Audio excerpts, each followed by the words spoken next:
Hi viewers, మనం వచ్చేసి పద్య నవరత్నాల్లో వచ్చేసి క్రింది పద్యం చదవండి, భావం అనేటువంటి రాయండి. చంపదగిన ఎట్టి శత్రువు తన చేత జిక్కెనేని గీడు చేయరాదు, పొసగ మేలు చేసి పొమ్మనుటే చాలు విశ్వదాభిరామ వినురవేమ. ఈ యొక్క పద్యానికి భావం వచ్చేసి, ఓ వేమ, చంపదగినటువంటి శత్రువు చేతికి చిక్కిన వాడికి కీడు అనేటువంటిది చేయరాదు.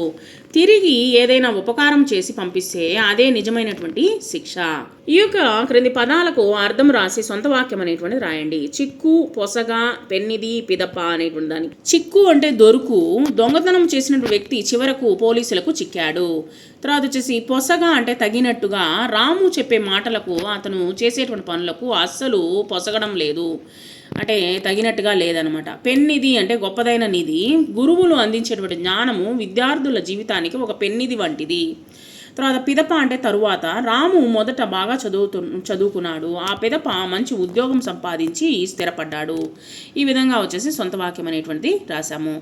తర్వాత క్రింది పదాలను సరైనటువంటి వాటితో జతపరిచి పద్యం అనేటువంటిది రాయండి. ఈ యొక్క దానికి చూడండి. నీతియే మూలము విద్యకు, నీతియే పురుషార్థ తత్వ నిర్ణాయకమున్, నీతియే భూత ప్రీతియు, నీతియుతం